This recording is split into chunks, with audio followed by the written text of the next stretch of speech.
I want to do a discussion on just the crystal gimmick because the more I think about it, the more excited I get, which is why I want everyone giving their thoughts in the comments below, because this looks to be the Generation 9 competitive gimmick. And what it's going to bring to Pokemon battles seems pretty interesting, so I've got a lot of talking points to break down. And yeah, first we need to figure out what is going on here. Also, if you enjoy the video, don't forget to leave a like, and please share it with all your friends so we can really get excited about Pokemon Scarlet and Violet. So it seems like I missed something kind of obvious when I was just first going over this as a leak and not like a, oh man, let's really focus on the discussion here. Crystallization would work like Dynamax or ZMoves. Select to use the gimmick, then select the move. Whatever type the move is determines the type of crystallization. Makes sense.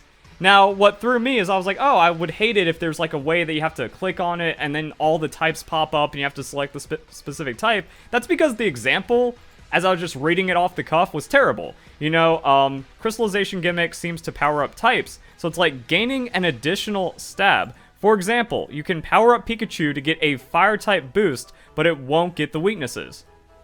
Now, in my mind, just innately, I went, Pikachu doesn't have any Fire-type moves, so what would be the point of that? And then I had to double-check to make sure that Pikachu didn't get any Fire-type moves. So that's why I was like, yeah, you wouldn't be able to select a Fire-type move to then give it the Fire shenanigans. Alright. Looks like we need to think about the gimmick a bit more, but I still think that the core idea here has a lot of really cool things for competitive. So let's see what we know so far. You know, there's a lot of mistranslations and a lot of weirdness going on regarding the gimmick, and the reality is nobody knows for sure exactly the way it works. So take it with a grain of salt. When the Pokemon returns to its ball, the crystallization ends. So since it's like a crystallization, it seems like something that affects the entire Pokemon, and that makes me wonder if it's just like flat power.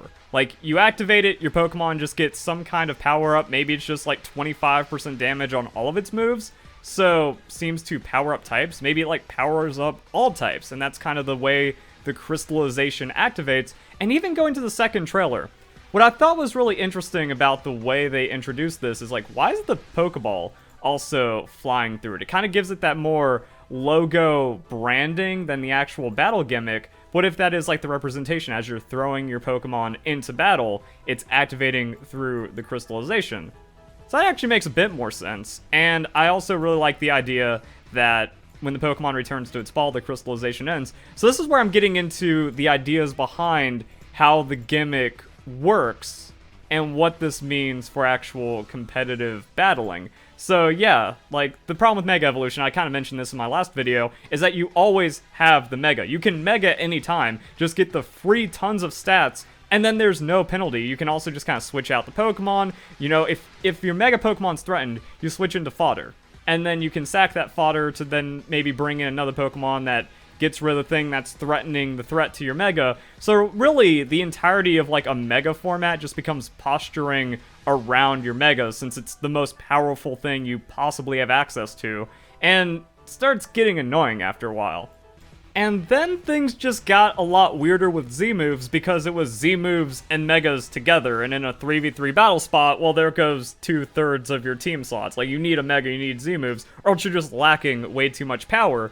So we didn't get to see ZMoves just alone, where it's like, hey, you get one burst, you gotta really put a lot of value into how you activate that Z-move, and then that's going to determine how the battle ends up working. So I feel like when you take, you know, Dynamax and then Z-moves and Mega Evolutions, and you think about this new crystallization feature, it seems like all the lessons have been learned. Okay, 3 turns of big Pokemon with crazy effects.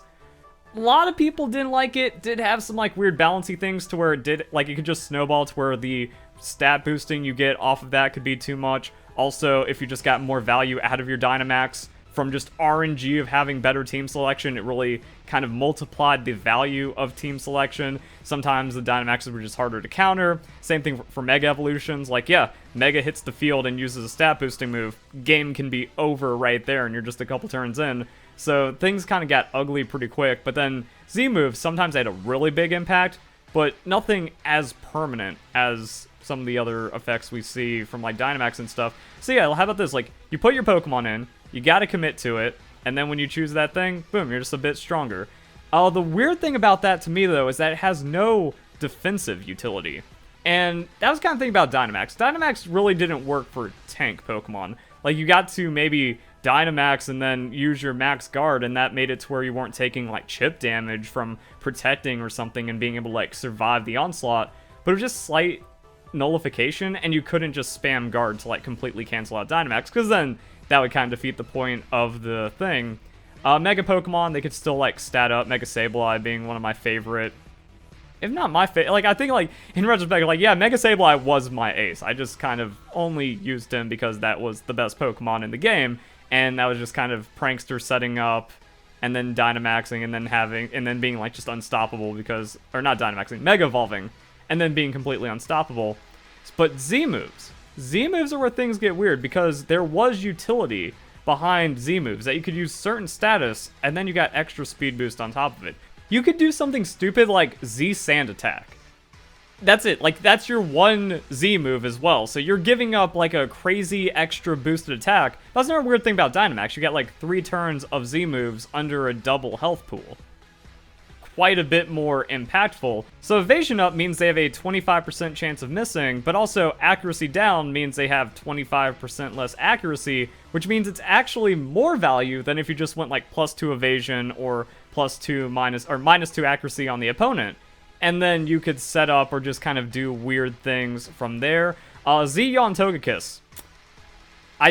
I never wanted to admit it, even though we all knew the reality was that Z-Yawn Togekiss was better than Scarf Kiss because you're not locked in, and then you get all the speed effects, and also you're still yawning your opponent. Yawn... people were kind of late on the adoption, but yeah, Yawn just being an overall busted move, especially if, like, you're doing this against a tank Pokemon. Like, they don't get set up, they're asleep, and if they wake up, they have a 60% chance of just getting flinched, and if they go into a sweeper, Togekiss is faster because of the speed boost. And then there's still, like, other weird things that can happen on top of that. Another weird thing about Dynamax, just the weird innate effects of how Dynamax works to where, oh, they just can't flinch. That messes up doubles a lot. That messes up Rock Slide and Serene Grace and some other strats. So some Pokemon, like Togekiss, just getting invalidated off of that, and that's not as cool.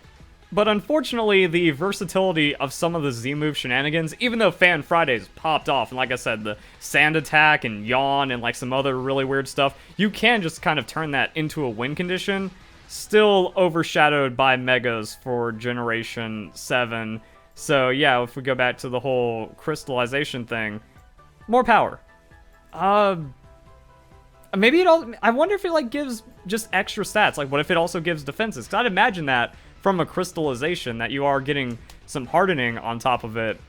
So we will need the details. That kind of makes it more interesting for like when we get the official reveal, and then we can fully go into all of what this means. But overall, I've just kind of had those thoughts to where like, okay, if this is just like some kind of offensive powering up of moves, you just got to force that Pokemon out, or you KO it, and then your tanks are still safe. But maybe this is also a response to tanks eventually just taking over. Because unfortunately, that's kind of where Pokemon Sword and Shield ended up for singles, that if you didn't bring at least 2 ways of shutting down a tank Pokemon, like Taunt, Whirlwind, Haze, if you didn't bring multiple of those, tank Pokemon's just going to win. So this could be like a slight response to that, even though just like Dynamaxing and then getting plus attack or minus defense on the tank Pokemon was a really good way of running them over. This is still going to be interesting, and I think it can help round out a team build or composition. We don't know the decks, we don't know all those other things, we don't know how crazy some of the new Pokemon are going to be. But I like this for its simplicity. You know, maybe we need something that's not as crazy as Megas, a little closer to Z-moves without anything extra added on, not wacky like Dynamax as well, where it's like, oh yeah, you're getting plus attack, or you're setting weather conditions, or you just have this fat, crazy, sweeping Pokemon for a couple of turns. I think Pokemon battles are going to be a lot more just pure. And that's what I really enjoy about, like, good Pokemon battling.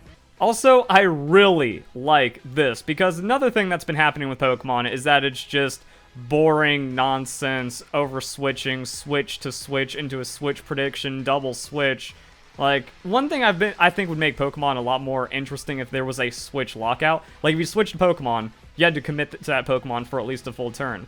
we've gotten to the point where double switches or switch predictions don't really take a lot of skill in Pokemon. It just seems to be a crutch to stall out the battle, to kind of delay a losing condition for the person that feels like compelled that they need to keep on switching or something. So, like, yeah, if you can kind of capitalize on that, where, you know, it's like your opponent, if they use their gimmick, you either force them out or you make them, like, take a lot of extra... Like, you could probably sacrifice Pokemon into the Crystalization if you're more confident on how you can commit to your Pokemon and your stuff. And that's also what makes me so successful in competitive Pokemon in general. I was going to say Pokemon Sword and Shield, but this goes back throughout my entire history of competitive, where it's like, no, I'm going to sit in, and if you think you're going to get cute and, like, switching around stuff, I'm just going to set up a stockpile. So now, even though you're, like, going into a type advantage, well, now I'm a tank Pokemon at +1 defense.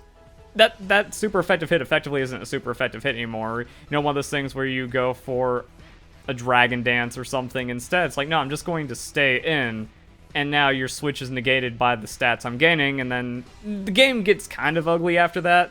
But overall, it's one of those things where, like, capitalizing on this and, like, learning to commit and kind of disincentivizing switching, it also makes switching less safe, because, like, say you're going in for that resisted switch hit. Well, if you're just getting, like, the bonus damage, that into, like, a neutral hit could be it. Or also a good switch prediction with the Crystalization means that, like, your damage calculations are now messed up, and something that was supposed to survive 3 hits, you know, switch in, survive a hit, set up, or at least, like, have some kind of counterplay, now that goes from 3-hit KO to 2-hit KO, even if they do get the switch predictions. Like, well, now, you kind of lose that opportunity. So maybe it can still preserve the value of switches. Like, you need to be a lot more careful about it to get the full value of a switch out, instead of just, like, doing it mindlessly and hoping that that's just kind of what eventually forces the game into a really awkward position that you can then get something out of. After going through and editing the video, I feel like I need to be more clear on my position about switching, because I know there's going to be Smogon idiots that are like, well, you just don't like switching because you're bad at the game and you can't handle it. That's wrong. There's almost a decade of content on my channel proving that I'm one of the best Pokemon battlers ever. I've utilized switches and double switches, and I'm really good at switch predictions, or just, like, committing over a switch, but I still consider it very unhealthy for the game, especially when games just start devolving into a switch, into a switch, into a switch, and then again stalling out, which has also been made worse with the 20-minute timer and stuff.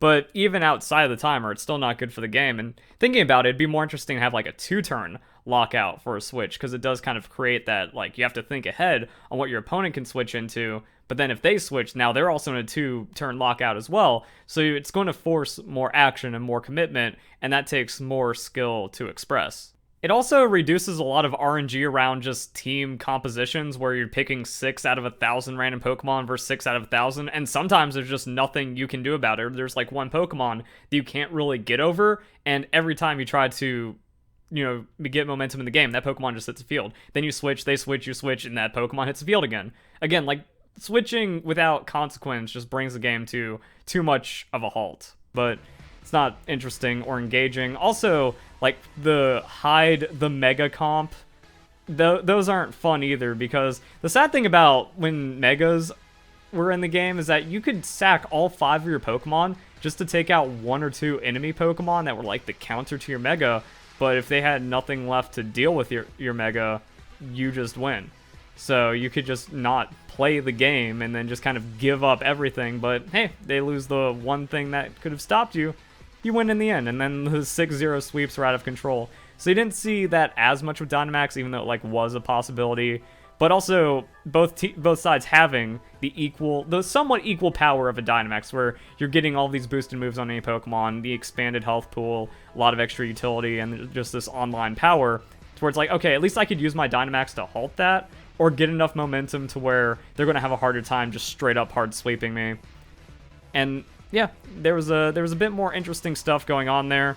So I like it. I like that this crystallization feature seems to not be as overtuned, and just kind of seems to make Pokemon battles a lot more, you know, committal. And I think that's going to be good for everyone.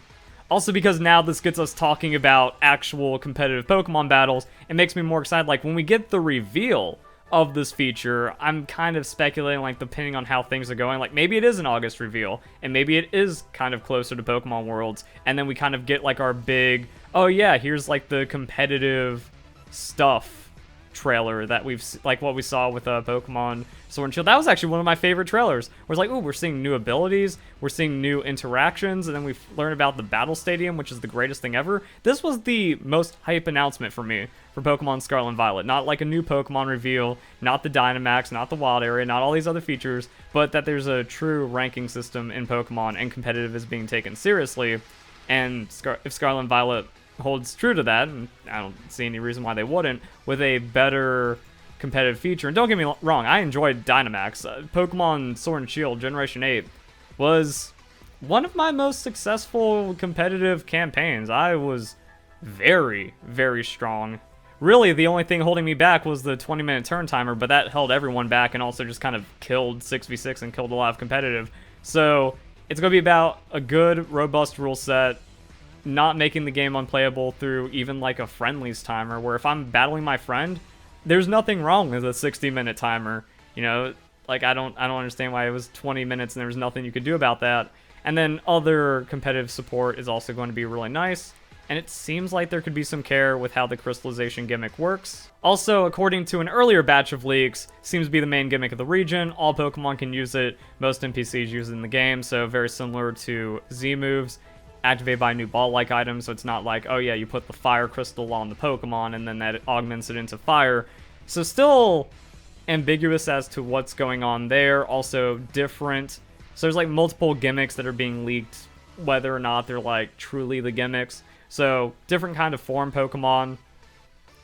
And then also just now we have like our Mega Evolution, our Dynamax, our etc. And has something to do with it. And also that means some weirdness for whatever Pokemon this is. And how it interacts with the models and the extra work going into the game. So still some stuff, but it makes me excited for the official reveal. Then all that information comes together, and then we see how it goes into like further stuff about Pokemon Scarlet and Violet. And still looking to be the best Pokemon game, just going off the information that we have so far. So nothing ruining Pokemon Scarlet and Violet yet. And as you can see, there's a solid enough discussion here to where it's like, I like it, and I want to see what you guys think as well. So if you guys enjoy the video, hope you all have a nice day. Thank you very much for watching.